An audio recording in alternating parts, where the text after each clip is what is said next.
ya, final state atau eternal state. Nah hari ini saya percaya kita semua adalah orang-orang yang percaya Yesus adalah Tuhan dan Juru Selamat, amin.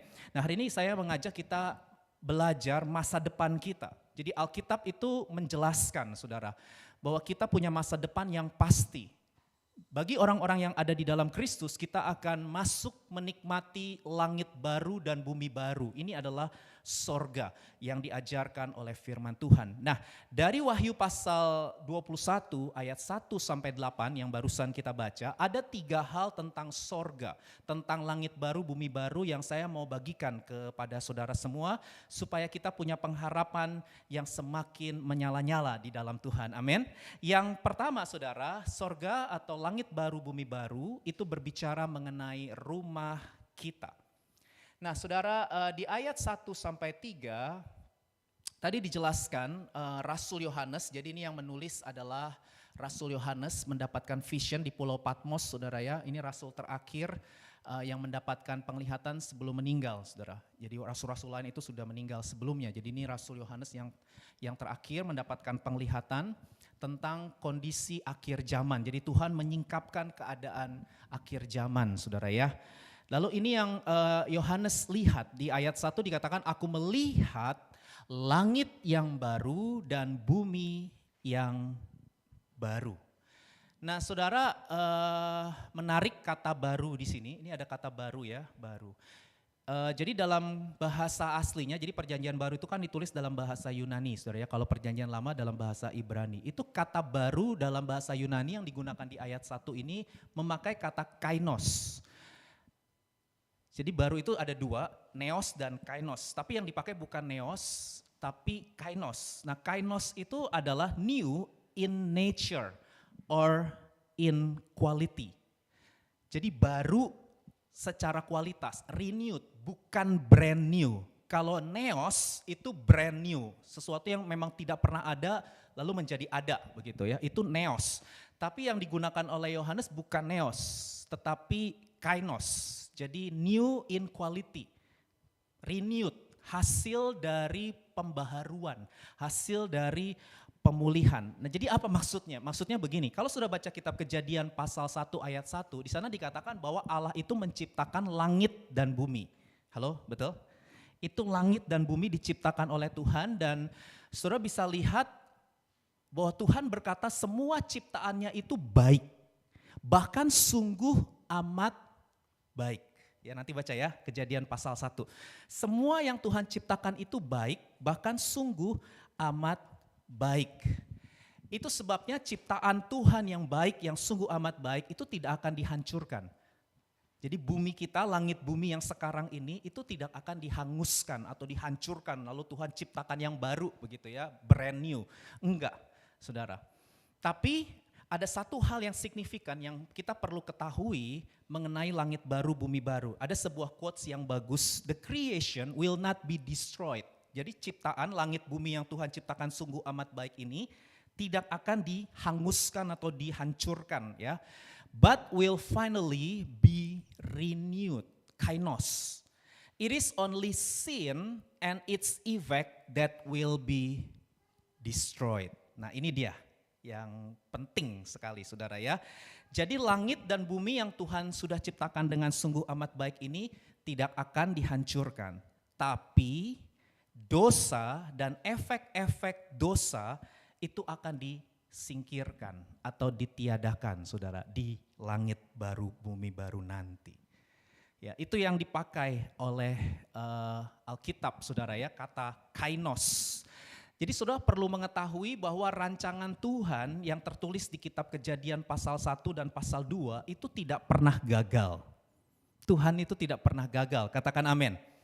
Kita coba lihat sekilas ya secara cepat, apa sih rancangan Tuhan semula atas manusia, bumi dan alam semesta, secara cepat aja. Kejadian pasal 1 ayat 26, ini terkenal ya, dikatakan berfirmanlah Allah, baiklah kita menjadikan manusia menurut gambar dan rupa kita, supaya mereka berkuasa atas ikan, burung, ternak, dan atas seluruh bumi.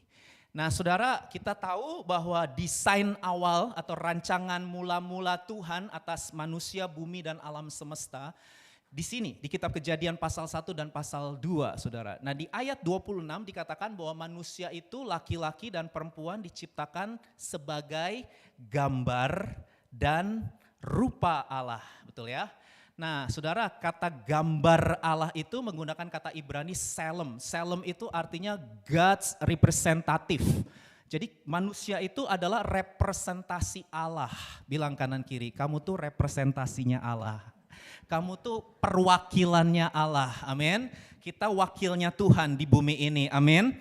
Dan yang kedua, manusia itu diciptakan sebagai rupa, ya, rupa Allah. Manusia adalah rupa Allah. Nah, rupa Allah seperti apa? Allah itu kan roh. Rupa yang bagaimana? Bukan fisik, saudara ya. Tetapi rupa di sini berbicara mengenai God's reflector. Jadi kata Ibrani yang dipakai itu demut, ya.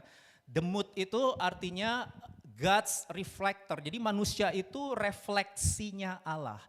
Jadi manusia itu memancarkan sifat-sifat Allah. Allah itu kudus, makanya manusia punya moralitas. Ya, Allah itu kasih, makanya manusia membangun hubungan satu dengan yang lain. Allah itu sang pencipta, makanya manusia kreatif dan lain sebagainya. Jadi kita itu adalah rupa Allah. Kita tuh punya sifat-sifat Allah di dalam diri kita, ya. Jadi manusia itu, saudara dan saya, adalah representasi dan refleksi Allah di bumi ini. Amin.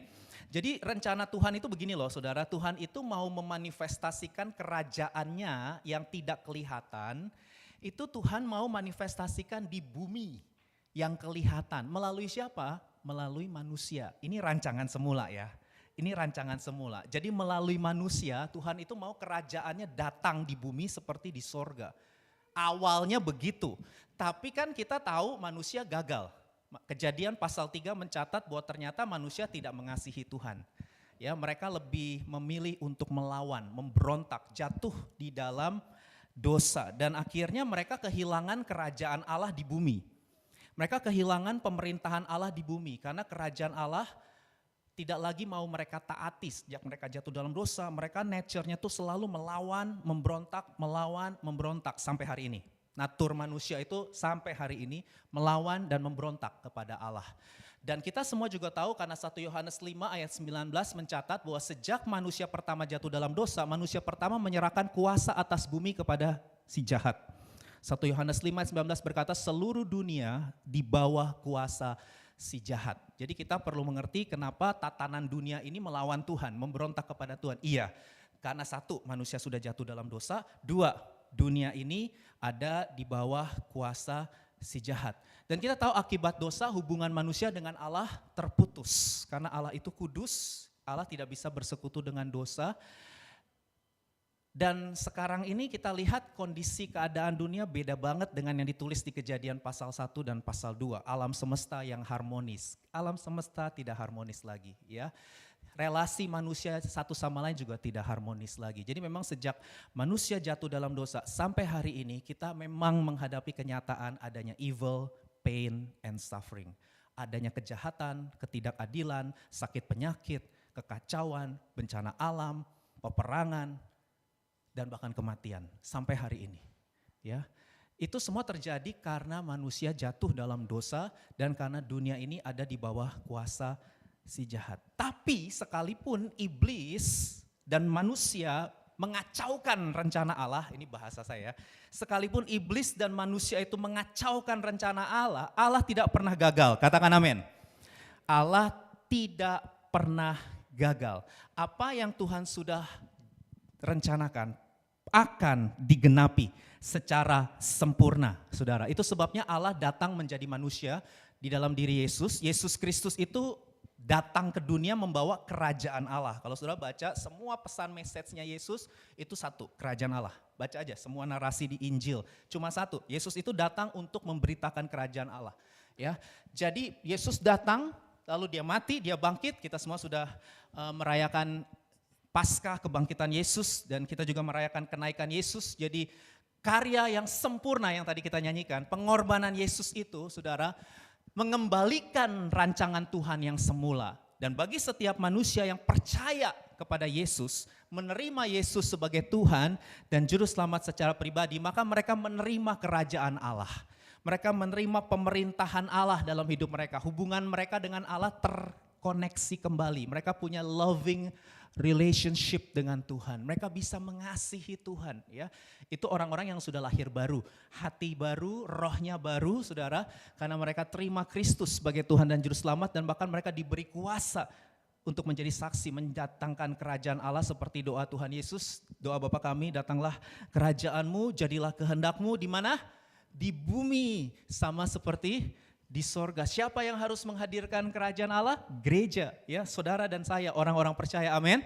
Minggu depan kita akan lebih banyak bahas ini mengenai pencurahan Roh Kudus, ya, yang memampukan kita semua untuk menghadirkan kerajaan Allah di bumi seperti di surga. Tapi kita harus mengakui dengan jujur, saudara, bahwa kerajaan Allah belum sempurna datang ke bumi ini, ya. Kerajaan Allah itu belum secara penuh dan belum secara sempurna berdaulat di bumi ini. Harus jujur, kita harus akui bahwa sampai hari ini sekalipun sudah ada orang-orang percaya di dunia ini, ada sekitar 2,6 miliar menurut statistik orang-orang yang percaya Yesus. Tapi saudara, dunia ini tetap menghadapi evil, pain, and suffering, betul? Yes. Tetap kita menghadapi ketidakadilan, sakit penyakit, ratap tangis, air mata, tadi yang kita baca di Wahyu itu, ya.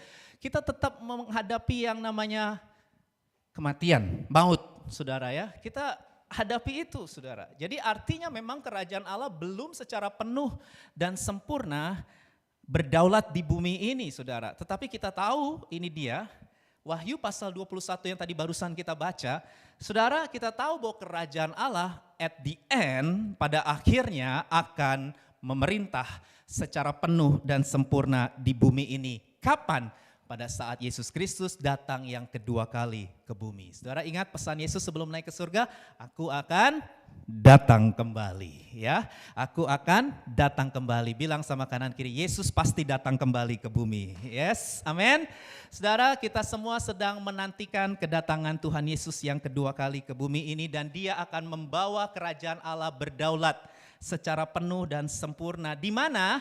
Di langit baru, bumi baru. Tadi di ayat 3, saudara, Wahyu pasal 21, saya baca sekali lagi. Aku mendengar suara nyaring dari tata itu berkata, lihatlah kemah Allah ada di tengah-tengah manusia. Dan perhatikan kalimat ini, saudara, Ia akan diam bersama-sama dengan mereka.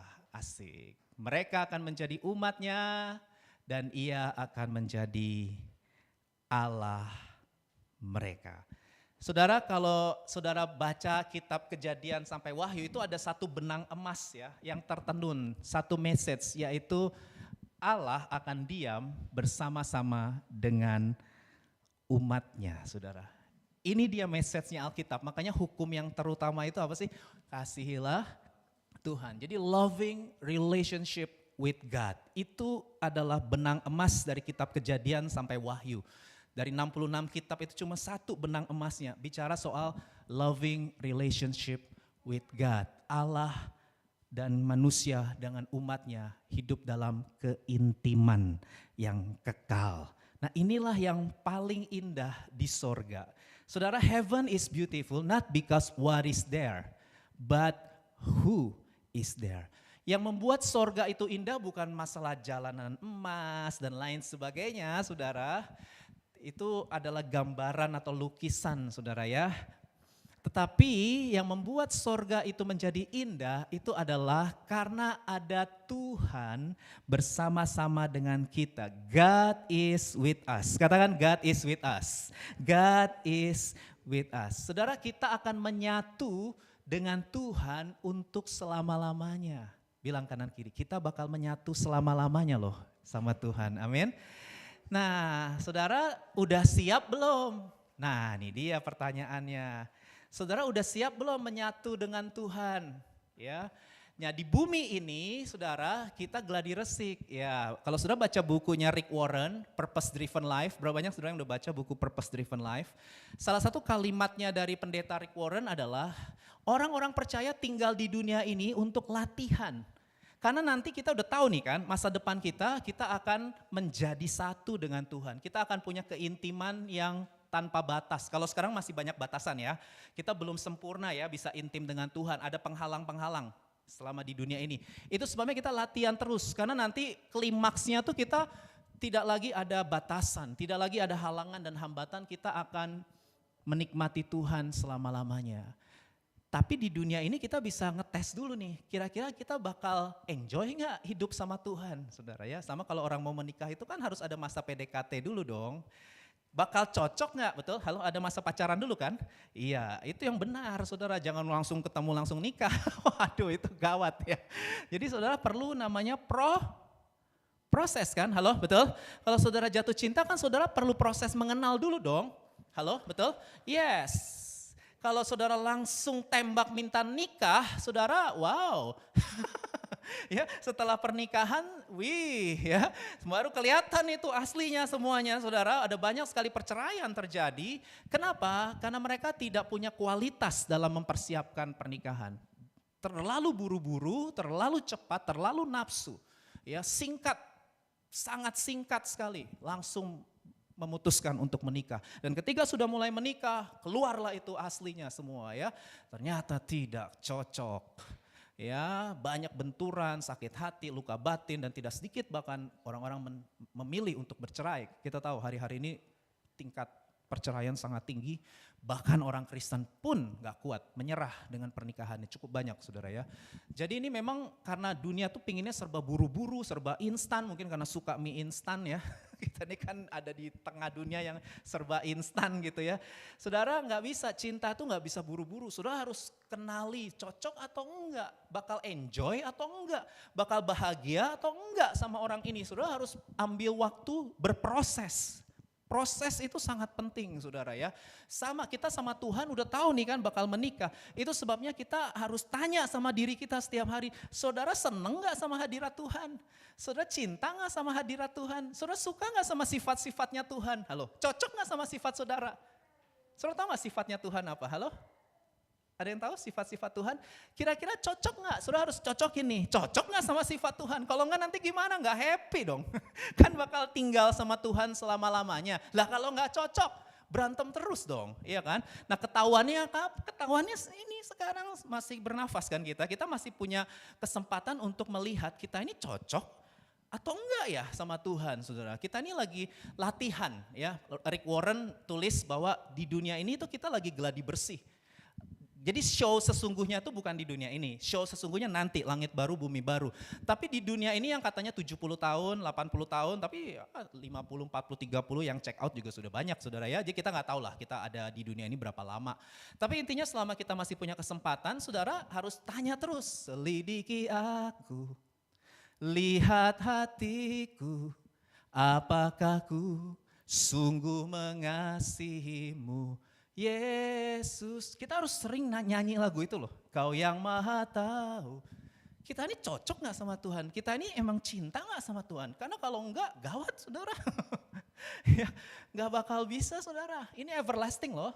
Menyatu dengan Tuhan ini selama-lamanya. Itu sebabnya latihannya di bumi ini. Saudara suka gak sama hadirat Tuhan? Saudara suka gak dengan pujian penyembahan?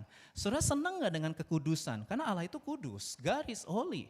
Saudara suka gak dengan melayani? Karena Yesus bilang, aku datang bukan untuk dilayani, melainkan untuk kesukaan Yesus apa? Melayani. Saudara suka gak melayani? Saya puji Tuhan punya jemaat nih luar biasa ya. Kita punya jemaat tercatat di data itu sekitar 50 orang, tapi ada sekitar 25 orang ya Van ya, yang sudah ada dalam ministry ya.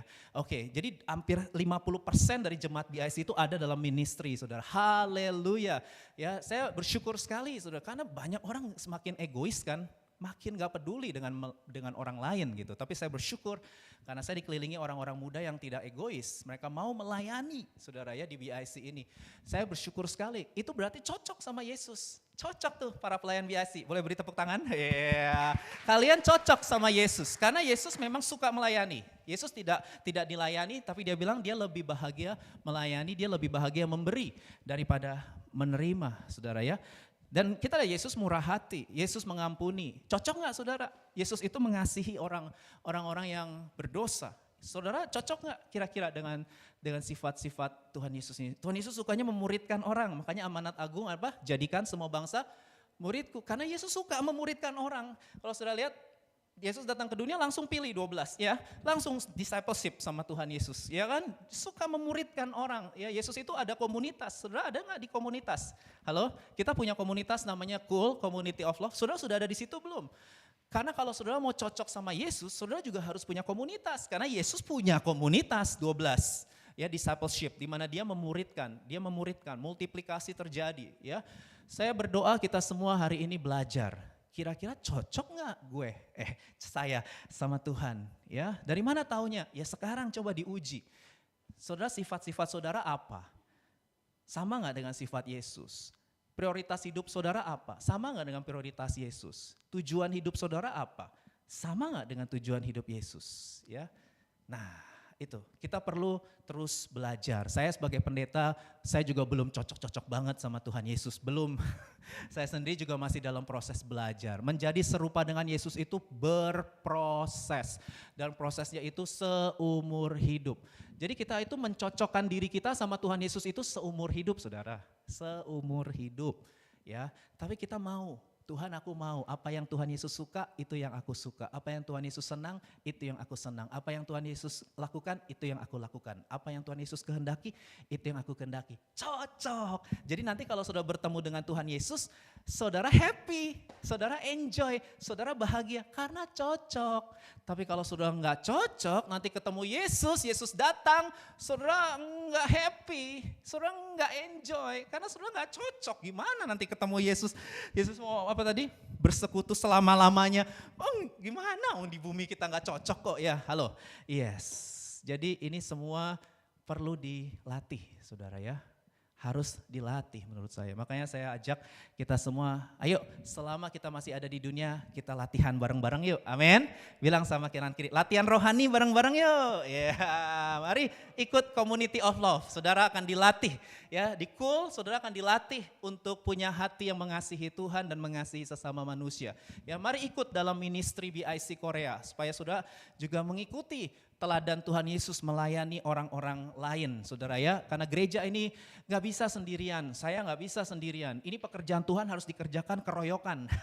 Pekerjaan Tuhan ini harus dikerjakan rame-rame, saudara. Gak bisa sendirian kita jangkau jiwa, gimana pendeta yang jangkau jiwa. Orang-orang di pendeta ya, mereka makanya langsung pasang jarak. Tapi kalau yang datang adalah teman mereka, teman kampus, teman kelas, itu mereka lebih terbuka daripada pendeta yang datengin mereka, saudara ya. Itu sebabnya saya sangat terbatas sekali. Tapi kalau saya punya tim, the super team, the winning team yang ada di kampus-kampus, yang punya teman-teman yang belum percaya, disitulah kita bisa keroyokan, bareng-bareng kita menjadikan orang murid Yesus. Karena itulah yang Tuhan kehendaki, sehingga nanti saat kita bertemu muka dengan muka, kita happy, kita enjoy karena cocok. Karena kita cinta dengan sifat-sifat Tuhan Yesus. Kita cinta sama pribadinya Tuhan Yesus. Amin. Yang kedua, saudara, Raja kita. Ya, oke. Ayat 5 sampai 6 dikatakan, Yesus yang duduk di atas tahta berkata, lihat aku menjadikan segala sesuatu baru. Nah ayat 6 nih yang saya mau garis bawahi, firman-Nya lagi kepadaku, semuanya telah terjadi. Bahasa Inggrisnya, it is done. I am the beginning and the end. Nah saudara, saya tertarik dengan kata it is done. Menurut saya ini agak memecah kepala saya ketika baca. Karena begini saudara, ini kan sebenarnya belum terjadi ya sama kita maksudnya. Yohanes juga waktu itu belum ngalamin. Karena Yohanes kan dapat vision ya. 2000 tahun yang lalu, Yohanes juga waktu nulis ini juga belum ngalamin. Not yet gitu loh. Tapi Tuhan Yesus bilang, it is done. Gimana sih? Orang belum terjadi, jadi sebenarnya Wahyu 21:22 ini kan masa depan. Janji Tuhan, masa depan orang-orang percaya ya kan. Berarti kan not yet kan, belum terjadi gitu. Orang baru vision, baru penglihatan. Tapi di ayat 6 Tuhan berkata, it is dan sudah terjadi. Saudara bingung gak? Saudara kalau baca Alkitab tuh harus memberikan pertanyaan. Loh kenapa begini ya Tuhan saudara ya? Orang belum terjadi tapi kok sudah dibilang it is done. Nah saudara harus ngerti perspektifnya Tuhan dengan perspektifnya kita itu beda. Kata iris dan itu kan dari sudut pandang Tuhan. Nah Tuhan itu kekal. Katakan Tuhan itu kekal. 2, 3. God is eternal. Ya, Tuhan itu kekal, saudara. Kekal itu artinya apa? Tuhan tidak berada dalam dimensi ruang dan waktu seperti yang kita kenal. Kita semua nih ada di ruangan. Kita ada dalam dimensi ruang ini sekarang nih, ruangan ini.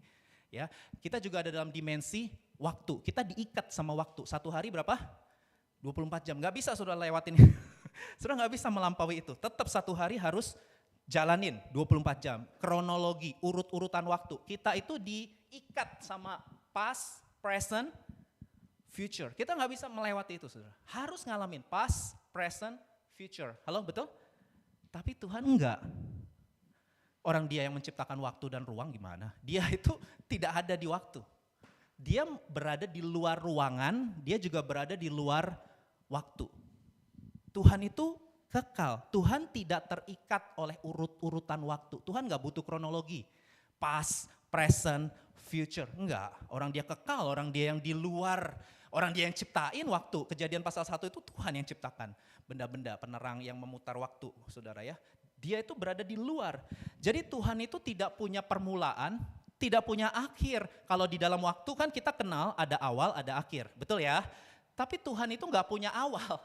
Tuhan gak punya akhir. Dia yang awal, dia yang akhir, saudara. Makanya dibilang aku adalah Alfa dan Omega. Alfa ini huruf pertama dalam alfabet Yunani. Omega adalah huruf terakhir dalam alfabet Yunani. Saudara, ini kata awal, saudara, the beginning ya, the beginning, kata yang awal, ini artinya Tuhan itu sumber dari segala sesuatu, sumber dari segala ciptaan. Dan dia juga yang akhir, saudara ya, yang akhir, omega, yang akhir. Artinya dia adalah tujuan akhir dari segala sesuatu. Dia adalah sasaran akhir dari segala sesuatu. Ini prinsip loh, dan ini penting sekali, saudara. Kolose 1 ayat 16 juga tulis begini, yuk kita baca yuk 2, 3. Karena di dalam dialah telah diciptakan segala sesuatu yang ada di sorga dan yang ada di bumi, yang kelihatan dan yang tidak kelihatan, baik singgasana maupun kerajaan, baik pemerintah maupun penguasa. Perhatikan, segala sesuatu diciptakan oleh Dia dan untuk Dia. Oh maaf, sorry, kepencet ya. Segala sesuatu diciptakan oleh Dia dan untuk Dia. Saudara, di ayat ini ada penting ini, ada kata di dalam Dia, oleh Dia dan untuk Dia. Ini dia yang dimaksud yang awal dan yang akhir. Awal artinya Tuhan pencipta, Tuhan sumber dari segala sesuatu. Akhir artinya Tuhan adalah tujuan, sasaran terakhir dari hidup kita, dari bumi dan alam semesta ini. Jadi segala sesuatu yang ada di alam semesta ini itu punya tujuan, punya makna, saudara. Ada arah orientasinya, yaitu semua ada di dalam kendali Tuhan Yesus Kristus. Di dalam Dia, oleh Dia, dan untuk Dia. Roma 11 ayat 36, Rasul Paulus juga tulis, sebab segala sesuatu dari Dia, oleh Dia, dan bagi Dialah kemuliaan sampai selama-lamanya. Amin, saudara. Jadi bagaimanapun situasi hidup saudara hari-hari ini, saya nggak tahu situasi hidup saudara mungkin lagi berantakan, lagi kacau, lagi nggak menentu, ibaratnya puzzle juga lagi nggak rapih ya. Mungkin saudara lagi menghadapi kekecewaan, kegelisahan, kecemasan, ketakutan, kebingungan, keraguan-raguan. Ya mungkin ya ada di antara saudara yang saat ini kayaknya lagi kacau, ditanya masa depan juga nggak bisa ngomong, masa depannya kayaknya suram, gelap, semuanya serba nggak pasti, semuanya serba nggak menentu, masalah pasangan hidup nggak pasti, keuangan nggak pasti, ya masalah apa segalanya mungkin saudara sedang menghadapi kondisi yang serba nggak menentu. Tapi kalau kita ada di dalam Kristus, segala sesuatu sedang berjalan ke arah Dia. Dan bagi Dia kemuliaan sampai selama-lamanya. Itu sebabnya hidup saudara dan saya punya pengharapan yang pasti. Katakan amin. Masa depan kita, sekalipun saudara hari ini belum bisa melihatnya, ya, tapi kita bisa berkata, hatiku percaya, hatiku percaya, selalu ku percaya. Itu lagu pertama gimana Josen? Walau ku tak melihat jalanmu, itu kan gelap berarti. Walau ku tak mengerti rencanamu. Saudara mungkin lagi ngalamin kebingungan, keraguan, namun tetap ku pegang janjimu, pengharapanku hanya padamu. Amin saudara. Kita percaya bahwa gak ada yang acak, gak ada yang kebetulan, gak ada yang salah dan gagal di hadapan Tuhan. Mungkin saudara mengalami kegagalan, saudara menghadapi kesalahan, saudara mengalami kejatuhan. Tapi semuanya itu ada dalam topangan kedaulatan Tuhan yang berkuasa. Amin. Dan dia gak akan membiarkan kita tergeletak. Dia akan menopang kita sampai rencananya tergenapi dalam hidup kita saudara. Karena kita semua sedang diarahkan kepada sasaran yang kekal, yaitu kemuliaan Yesus Kristus, Raja di atas segala raja. Amin. Jadi ini yang merupakan pengharapan kita. It is done. Berarti kita semua punya kepastian. Karena Tuhan bilang semuanya telah terjadi. Aku akan buat hidupmu baru. Aku akan buat hidupmu bersama aku selama-lamanya. Haleluya. Yang terakhir adalah kemenangan kita. Katakan kemenangan kita, 2, 3. Kemenangan kita. Ini tema tahun 2023. Tahun untuk bangkit dan jadi pemenang. The year to rise up, be victorious. Amin. Tadi Agnes nyanyiin lagu dari awal sampai ke temanya tentang kemenangan, kemenangan, kemenangan, saudara ya. Haleluya. Nah yuk kita lihat kemenangan apa sih. Wahyu pasal 21 ayat 6b sampai 7 saudara ya. Yuk kita baca bersama yuk 2, 3. Orang yang haus akan kuberi minum dengan cuma-cuma dari mata air kehidupan. Barang siapa menang, ia akan memperoleh semuanya ini dan aku akan menjadi Allahnya dan ia akan menjadi anakku. Ya, loving relationship. Eternal life itu bicara loving relationship. Saudara, ada 2 kata kunci yang penting sekali yang saya ingin share ke saudara, yaitu pertama haus, yang kedua menang. Karena ini 2 ini berhubungan. Ya, antara haus dan menang. Kita bahas yang haus dulu, ayat 6b, saudara ya. Jadi haus di sini akan kuberi minum, Tuhan akan kasih minum hanya kepada orang yang haus. Kalau orang nggak merasa haus, dia nggak akan minta minum. Saudara kalau nggak haus minta minum nggak? Enggak dong. Kita itu mau minum, mau melakukan aktivitas minum, kalau kita ada dalam kondisi yang sadar kalau kita ini lagi haus. Benar gak? Jadi haus itu kondisi, haus itu desire, haus itu kerinduan, gak bisa dipaksa. Yang orang gak haus yang gak minta minum. Gak bisa dipaksa saudara, eksternal gak bisa paksa kita, itu internal. Harus dari dalam kerinduan, desire kita. Aku haus, makanya aku minta minum. Baru saudara dikasih minum sama Tuhan. Jadi kalau saudara gak merasa haus, saudara merasa baik-baik aja, nggak perlu. Ya Tuhan juga nggak bisa kasih minumnya. Saudara nggak merasa haus gimana sih? Saudara nggak punya kerinduan, nangkep ya. Jadi haus ini tuh di dalam maknanya saudara ya, bukan kehausan jasmani ya. Tadi memang saya kasih ilustrasi kehausan jasmani. Bukan kehausan jasmani. Tapi ini kehausan rohani, spiritual thirst. Jadi saudara itu sadar, internal ya, sadar saudara itu butuh Tuhan. Dan saudara butuh Tuhan itu seumur hidup, bukan cuma sesekali pas lagi susah, habis diputus cinta, ulangannya jelek, examnya jelek ya. Saudara lagi ngalami kegagalan, aduh baru butuh Tuhan. Enggak, itu mah sesekali, enggak. Tapi kita lagi dalam kondisi senang, kita juga butuh Tuhan. Dalam kondisi sedih juga Tuhan. Pokoknya dalam segala musim hidup kita, manis, asam, asin, kita tetap bilang, Lord, I need you more than yesterday. Tahu gak lagu itu? I need you more than anything. I need you more.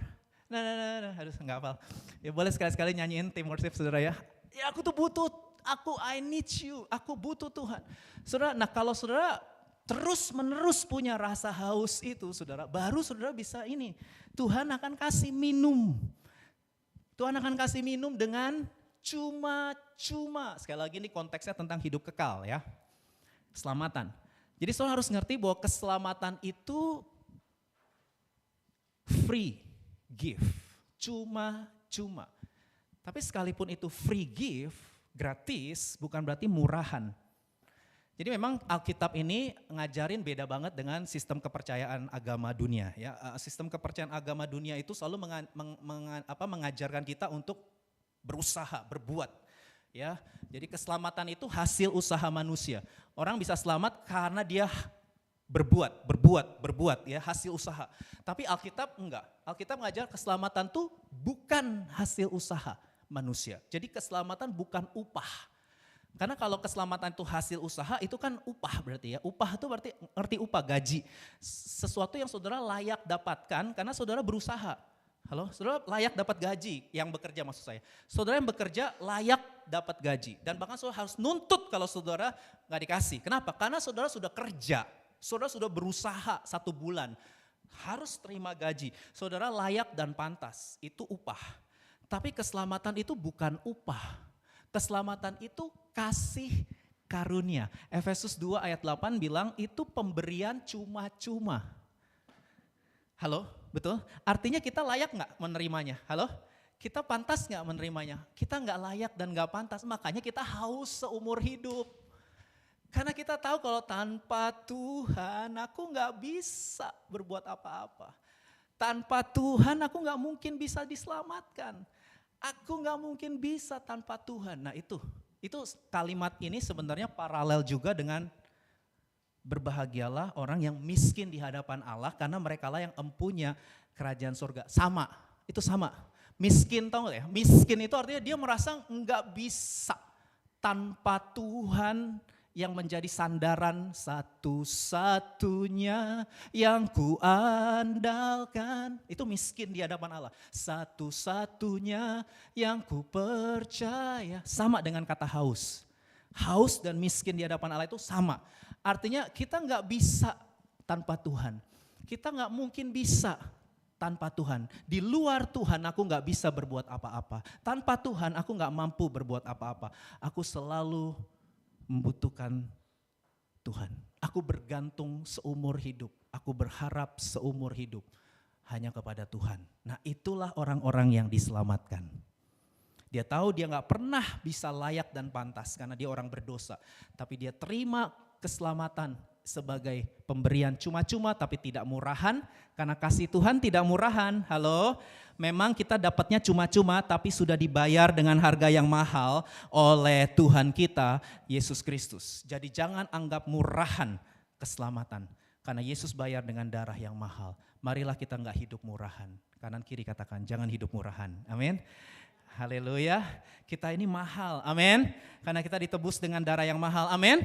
Saudara yang jadi student, jangan jadi student murahan. Nanti kalau pacaran, jangan pacaran dengan cara murahan. Saudara mau menikah, berkeluarga, jangan dengan cara-cara murahan. Saudara mengelola keuangan, jangan mengelola keuangan dengan cara-cara murahan, saudara. Ya, saudara nanti berbisnis, saudara punya pekerjaan, lakukan bisnis dengan cara yang excellent. Bekerja juga dengan cara yang excellent. Lakukan segala sesuatu dengan excellent, karena kita lakukan seperti untuk Tuhan dan bukan untuk manusia. Amin. Jadi orang Kristen itu harus excellent, orang Kristen itu harus berada di atas kebanyakan orang, saudara. Kenapa? Karena kita sudah dibayar dengan harga yang mahal. Itu sebabnya sebagai ucapan syukur kita punya identitas sebagai orang-orang yang bernilai tinggi, saudara ya. Mari kita hidup dalam nilai yang sudah ditebus oleh Tuhan kita Yesus Kristus. Nah saudara, orang yang haus akan kuberi minum dengan cuma-cuma dari mata air kehidupan. Mata air kehidupan ini bicara kepuasan batin yang gak bisa dibeli dengan perbuatan baik, gak bisa dibeli dengan uang, gak bisa dibeli dengan kepandaian saudara, gak bisa. Saudara boleh pandai, kaya raya, punya banyak uang, saudara gak bisa beli kepuasan. Halo? Mata air kehidupan itu saudara gak bisa beli dengan kekuatanmu sendiri, gak bisa. Itu kasih karunia Tuhan. Kita nggak bisa beli dengan apapun, kita nggak bisa. Bahkan berbuat baik, beragama pun, saudara boleh jadi orang beragama Kristen, rajin ke gereja, mengembalikan perpuluhan dan lain sebagainya. Tapi saudara, kalau saudara tidak bergantung kepada Tuhan, saudara nggak akan bisa menikmati kepuasan yang sejati, saudara. Kalau saudara cuma melakukan aktivitas agamawi, ibadah-ibadah saudara cuma ibadah secara lahiriah, tidak ada hausnya.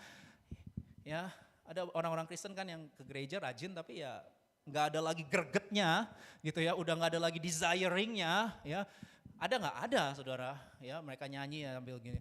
Ya gerakan ke ada ya, terus pendetanya khotbah dia juga main handphone ya, udah nggak lagi punya desire, udah nggak punya rasa hormat, nggak ada lagi kerinduan akan Tuhan ya, ada. Tapi bukan di sini. Kalau di sini jemaat BIC semuanya responsif. Amin. Saudara adalah orang-orang yang haus akan Tuhan. Sebelum jam 3 saudara sudah datang. Itu haus berarti. Ya, sebelum jam 3 saudara sudah datang. Itu berarti saudara haus. Dan itu nggak bisa dipaksakan. Ini BIC ini lokasinya jauh dari public transportation. Ya, kalau dulu kita 7 tahun di Namdaemun, begitu keluar exit 6 langsung jalan kaki.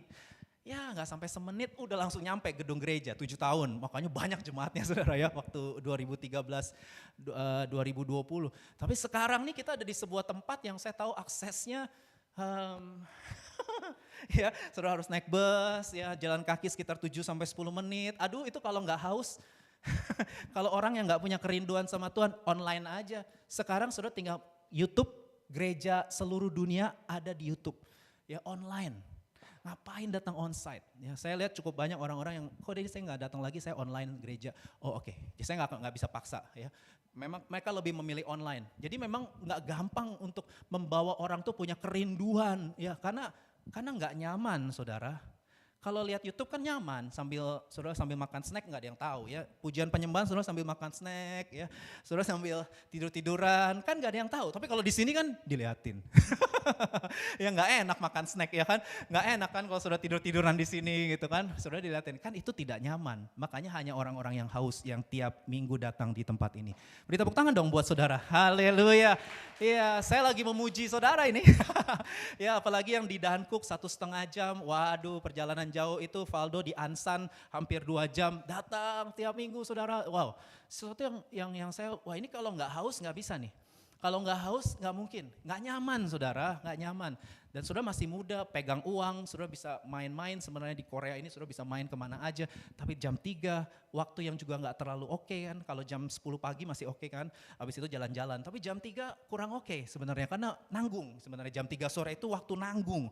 Ya, banyak orang-orang milih gereja pagi, nggak suka gereja sore gitu, karena nanggung waktunya. Tapi saudara tetap datang tiap minggu, saya salut. Itu kalau bukan haus, apalagi ya, itu karena pasti ada kerinduan yang saya nggak bisa paksakan. Sekali lagi, haus ini nggak bisa dipaksa. Ini harus muncul dari dalam saudara. Baru saudara bisa menikmati itu tadi. Kepuasan batin yang nggak bisa dibeli dengan apapun. Yaitu apa? Mata air kehidupan. Nah yang kedua sekarang kita mau ngebahas tentang kata menang. Ini berhubungan juga saudara ya. Kita lagi ngomongin soal kemenangan. Jadi saudara bicara soal menang di sini tuh, ini lagu yang kemarin Agnes nyanyiin di Menara Doa ya. Ku berjuang sampai akhirnya, kau dapati aku tetap setia. Itu dia maksudnya menang ya. Jadi sampai akhir. Jadi bukan menang di awal, garis start, enggak. Tapi sampai garis finish. Ya, kita semua belum sampai garis finish. Jadi menang di sini ukurannya at the end, bukan di awal. Awal bagus, saudara terima Yesus, dibaptis, puji Tuhan, haleluya. Tapi itu bukan yang signifikan. Yang signifikan adalah akhirnya saudara gimana?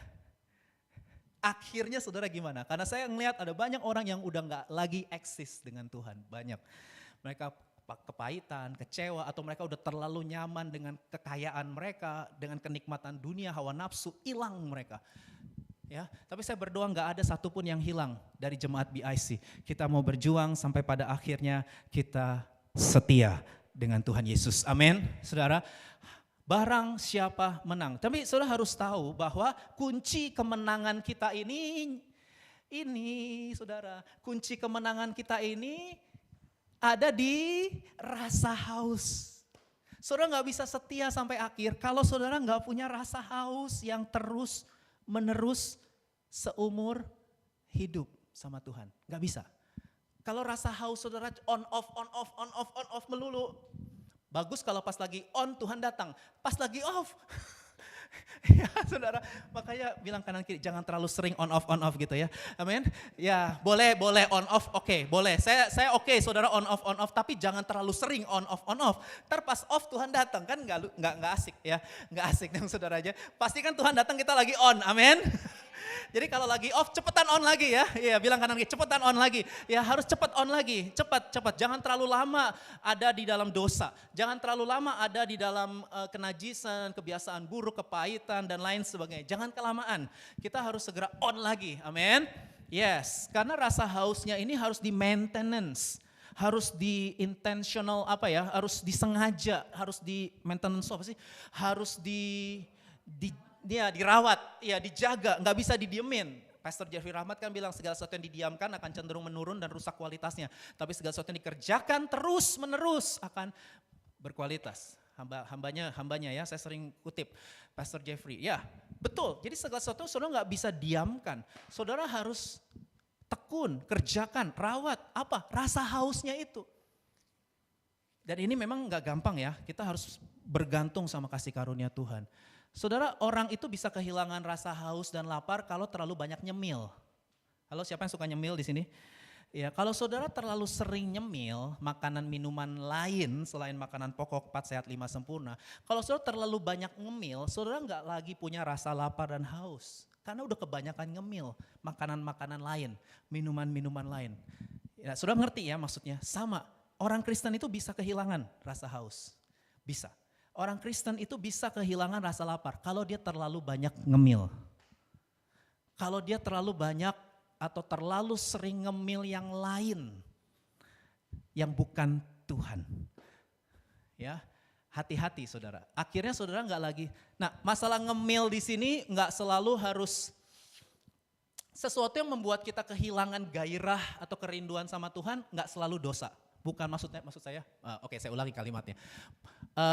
Segala sesuatu yang bisa membuat rasa haus dan lapar kita hilang itu enggak selalu adalah karena kita lagi berdosa ya, enggak.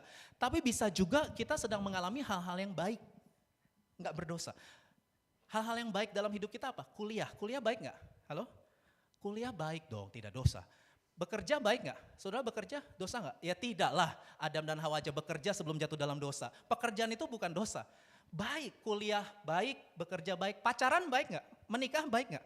Berkeluarga, melakukan hubungan seks setelah pernikahan baik nggak? Baik, itu tidak dosa.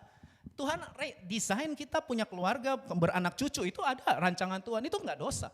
Tapi hati-hati, ketika saudara terlalu sibuk dengan kuliah saudara, terlalu sibuk dengan pekerjaan saudara, terlalu sibuk cari uang, terlalu sibuk pacaran, terlalu sibuk main dengan teman-teman, terlalu sibuk dengan kenyamanan, dengan kesenangan, hati-hati. Saudara bisa kehilangan rasa lapar dan haus akan Tuhan. Itu hal yang baik, tapi kalau kita terlalu, itu akan membuat kita kehilangan. Hati-hati saudara. Tapi mungkin bukan hal-hal baik, tapi bisa juga saudara sedang mengalami hal-hal yang saudara lagi kecewa, saudara lagi banyak masalah, mukanya muka problem. Ada nggak setiap kali ketemu mukanya selalu muka problem ya, selalu mukanya murung, ditekuk ya, saudara mungkin juga lagi mengalami banyak problem, banyak masalah, susah senyum, susah bersyukur. Oke, itu manusiawi. Maksud saya manusia mengalami problem itu manusiawi, pendeta juga bisa murung, bisa sedih, saya juga bisa cemberut, ya saya juga bisa cemas, saya bisa khawatir, tapi saya nggak mau kelamaan. Karena kalau kita terlalu kelamaan, kita pelihara itu, ya kita pelihara kekhawatiran dipelihara terus, kecemasan dipelihara terus sampai akhirnya jadi zona nyaman, itu juga bisa bikin kita kehilangan rasa lapar dan haus akan Tuhan. Hati-hati. Jadi ini dua-duanya ini ekstrim. Yang satu kesenangan, kenyamanan, hal-hal baik itu bisa bikin kita kehilangan rasa haus. Tapi problem, susah, lagi sakit, lagi gagal, lagi mengalami banyak kesulitan, itu juga bisa bikin rasa haus saudara hilang. Jadi dua-duanya ini bahaya. Baik kenyamanan maupun kesusahan sama-sama bahaya. Peperangan rohani itu dua-duanya. Jadi kita harus balance. Kita harus bisa mengelola dengan baik. Lagi seneng tetap ingat Tuhan. Lagi susah juga tidak meninggalkan Tuhan. Tuhan lagi susah tapi aku tetap mau ada dekatmu. Tuhan aku lagi sakit gak sembuh-sembuh, tetap mau ada di dekatmu. Tuhan aku lagi kehilangan uang, tetap mau ada di dekatmu. Tuhan aku lagi diputus cinta, tetap mau ada di dekatmu. Tuhan belum dapat pacar sampai sekarang, tetap mau ada di dekatmu. Tuhan nilai ujianku jelek, tetap ada di dekatmu. Gak ada yang amin nih? Amin dong, amin saudara. Kita mau tetap ada di hadirat Tuhan, baik dalam kondisi senang maupun lagi susah, banyak uang, kehilangan uang, dan lain sebagainya. Kita tetap mau memelihara kerinduan akan Tuhan. Saya sebentar lagi selesai, saudara dengarkan saya baik-baik. Kita bisa kehilangan rasa haus dan lapar akan Tuhan. Tapi kalau itu terus menerus terjadi, saya harus mempertanyakan iman saudara. Saya ulangi kalimatnya ya. Orang Kristen yang sudah lahir baru bisa gak kehilangan rasa lapar dan haus? Bisa. Tapi kalau itu terus menerus terjadi, harus dipertanyakan. Maksudnya dipertanyakan gini, apakah saudara benar-benar sudah pernah minum airnya Yesus? Jangan-jangan belum. Karena kalau saudara benar-benar sudah minum airnya Yesus, saudara bisa sih kehilangan rasa haus, kehilangan rasa lapar, tapi saudara gak akan pindah ke lain hati. Karena udah ngecap, udah lihat, udah minum airnya Yesus itu, widih. Kalau orang sudah minum airnya Yesus, saudara dia happy, dia bahagia. Memang dia bisa kehilangan rasa haus, bisa kehilangan rasa lapar, pasti cepat balik lagi. Karena dia nggak bisa pindah ke lain hati. Karena dia udah nikmati Yesus itu udah, Christ is enough. Jadi kalaupun dia sedang dalam kondisi yang lagi nggak lapar, lagi nggak haus, dia nggak mau itu berkepanjangan. Dia pasti akan segera berbalik lagi, ngerti ya? Itu artinya saudara sudah diselamatkan. Saya nggak lagi mengajarkan keselamatan bisa hilang ya, enggak, saya nggak ngajarin itu. Tapi saya sedang mengajarkan kalau ada orang ngaku Kristen, tapi rasa lapar dan hausnya hilang terus menerus sampai akhir hidupnya, saya bukan bilang dia kehilangan keselamatan, tapi saya bilang dia belum pernah diselamatkan, meskipun agamanya Kristen. Karena kalau orang sudah minum airnya Yesus, nggak akan mau gantikan Yesus dengan yang lain. Dunia, nggak. Dia kalau udah ngalamin Yesus, mau diapain sama dunia, nggak bisa memisahkan. Udah nggak bisa pindah ke lain hati. Karena udah ngerasain, nah itu orang yang udah diselamatkan saudara. Jadi kita bisa ngecek kita ini sudah diselamatkan, atau jangan-jangan kita belum pernah ngawat itu saudara. Ya, bukannya masalah hilang ya, bukan masalah hilang, tapi udah belum gitu saudara. Ini yang perlu kita cek dalam hidup kita saudara. Mari kita terus jaga hati kita jaga rasa haus dan lapar akan Tuhan sampai Yesus datang kali yang kedua. Katakan amin. Dan ini yang terakhir saudara, Wahyu pasal 21 ayat 8, saya gak akan lama-lama di sini karena ini bukan nasib kita ya. Wahyu 21 ayat 8, tapi saya harus sampaikan karena ini firman Tuhan bagi orang-orang yang belum atau menolak Yesus Kristus sebagai Tuhan dan Juru Selamat. Mereka yang tidak mau Tuhan, mereka gak mau loving relationship dengan Allah. Jadi bukan karena Tuhan yang jahat ya, melempar mereka ke lautan api, bukan. Tapi karena merekanya yang memang gak pernah mau Tuhan, gak pernah mau. Mereka selalu menolak, maunya tuh selalu melawan, memberontak sampai akhir hidup mereka. Ya Tuhan gak bisa maksa dong. Selama di dunia ini Tuhan tetap kasih anugerah umum. Ya Tuhan kasih kebaikan, Tuhan kasih cicipan-cicipan bagus. Tapi orang ini tetap nolak terus.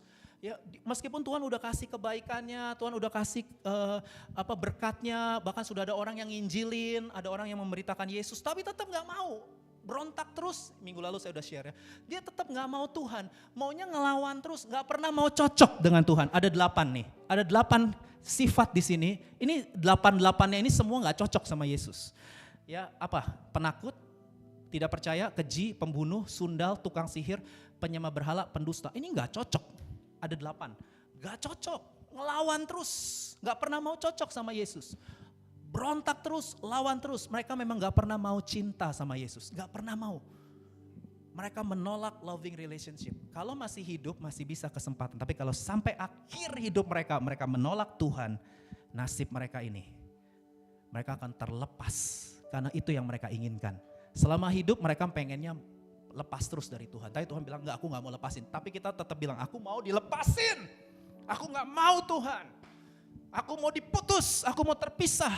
Selama hidup Tuhan tetap gak mau, tapi begitu akhir orang ini tetap minta putus sama Tuhan, minta terpisah, Tuhan akan kasih. Karena Tuhan menghargai kehendak bebas. Tuhan menghargai pilihan. Kalau saudara memang gak pernah mau mencintai Tuhan, dan saudara terus mempertahankan 8, penakut, tidak percaya, keji, pembunuh, sundal, sihir, penyembah berhala, pendusta, maka saudara akan terlepas dari Tuhan selama-lamanya. Ini dia, lautan yang menyala-nyala. Lautan menyala-nyala bukan literal ya, saudara ya, enggak literal. Ini gambaran, ini kiasan. Ini gambaran, enggak benar-benar dibakar-bakar gitu, enggak ya. Tapi ini kiasan, betapa tersiksanya hidup kalau kita enggak punya relasi dengan Tuhan. Apa itu neraka? Neraka adalah ketidakadaan relasi dengan Tuhan, itu neraka.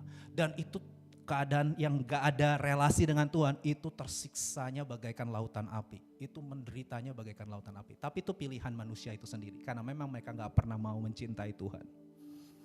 Mereka maunya melawan dan memberontak sampai akhir hidup mereka. Saya berdoa gak ada ya di ruangan ini. Kita bisa bandel-bandel, tapi jangan sampai akhir hidup bandel.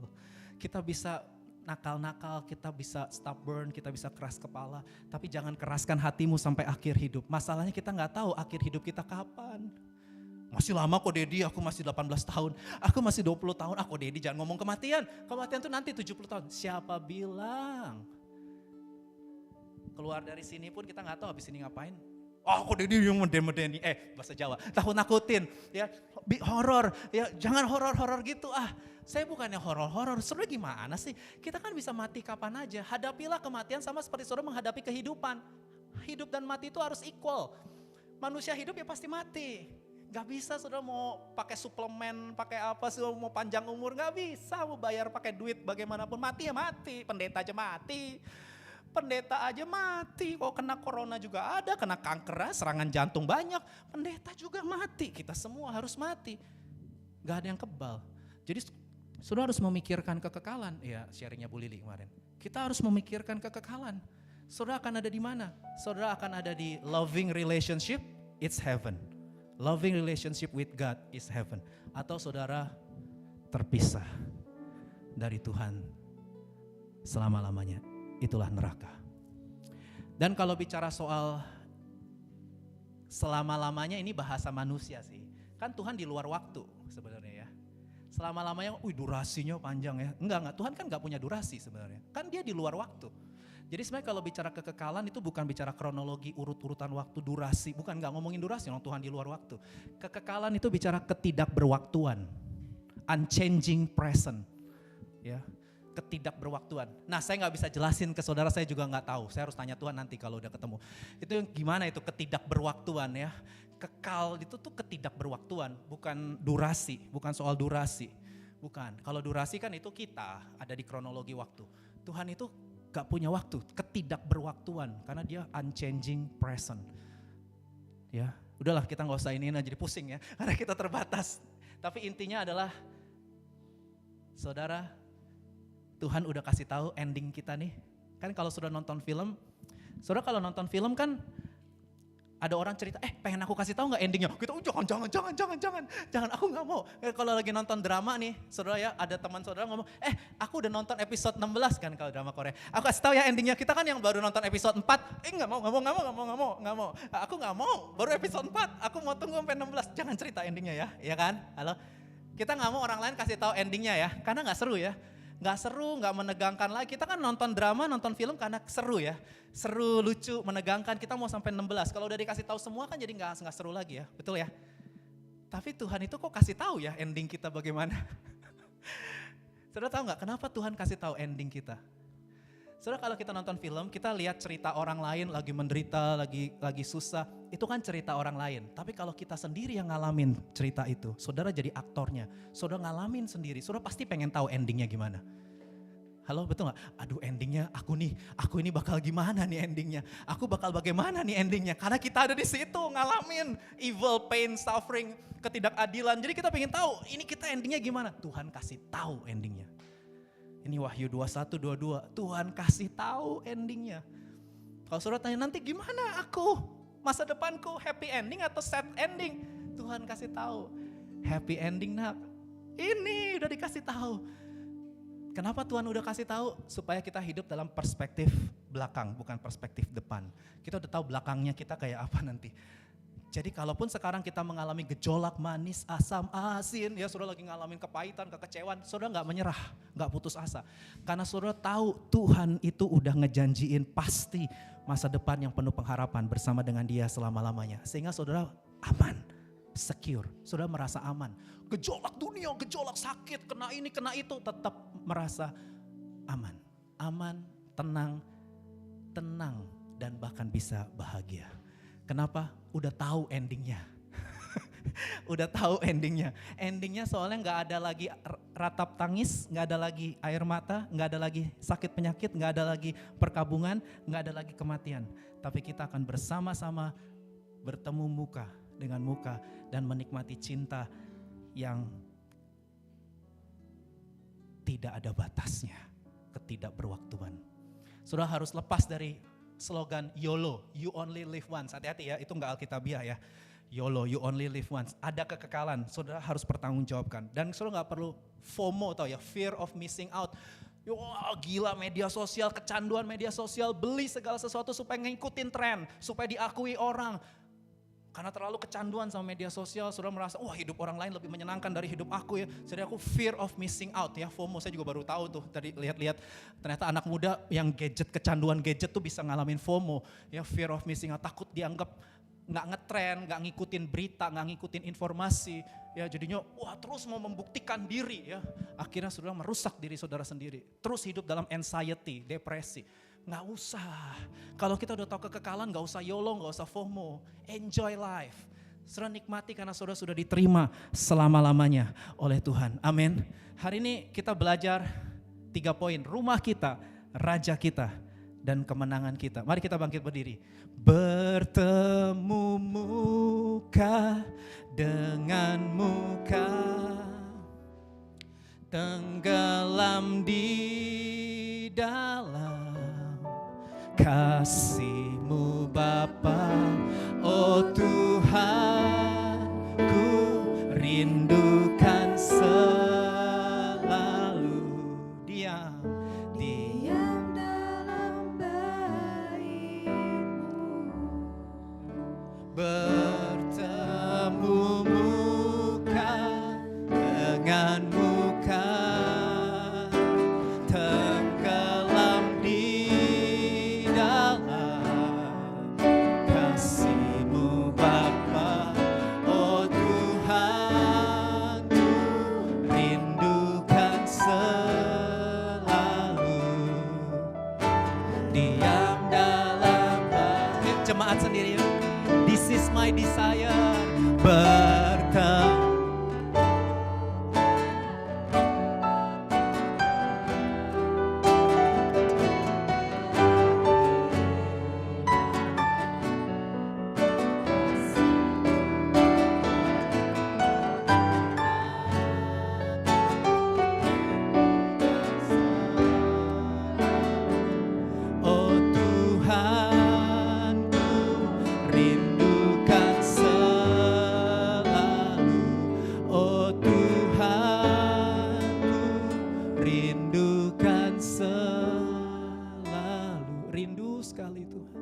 Diam dalam bait-Mu. Haleluya. Aktifkan naluri kekekalan kami ya Tuhan. Aktifkan naluri kekekalan kami. Kami diciptakan segambar dan serupa dengan Allah. Ada kekekalan di hati yang Tuhan taruh dalam hidup kami sebagai gambar dan rupa Allah. Bahwa kami gak bisa lepas dari keintiman dengan Tuhan. Tuhanlah sumber segala-galanya. Tuhanlah bahagia kami, Tuhanlah kepuasan kami, Tuhanlah nilai hidup kami, Tuhanlah rasa aman kami, Tuhanlah makna hidup kami, Tuhanlah tujuan hidup kami. Tuhan, biarlah naluri kekekalan ini terus aktif menyala-nyala. Biarlah roh kami terus aktif menyala-nyala Tuhan. Iman, pengharapan, dan kasih kami kepada Tuhan semakin berakar, bertumbuh dan berbuah. Bahkan di tengah masa yang sukar, bahkan di tengah tantangan, godaan dunia, kami tetap melihat keindahan Tuhan yang tidak ada batasnya. Ketidakberwaktuan bersama dengan Tuhan, itu yang menjadi kerinduan hati kami. Oh Tuhan, ku rindukan selalu diam dalam bait-Mu.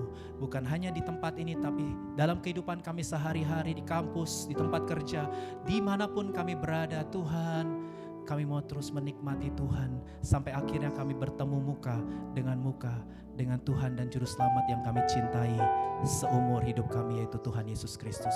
Mari kita terima berkat Tuhan. Buka hati, tengadahkan kedua belah tangan saudara dan terimalah berkat dari Tuhan kita. Tuhan memberkati engkau dan melindungi engkau.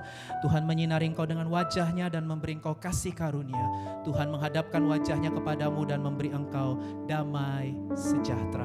Pulanglah, kasihilah Tuhan Allahmu dengan segenap hati, jiwa, kekuatan, dan akal budimu, dan kasihilah sesamamu manusia seperti dirimu sendiri mulai dari sekarang sampai Maranatha. Datanglah ya Tuhan Yesus. Kami semua haus, kami semua merindukanmu. Dalam nama Yesus, semua yang lapar dan haus akan Tuhan Yesus sama-sama katakan amin. Amin. Haleluya. God bless you. Keep winning. Happy Sunday.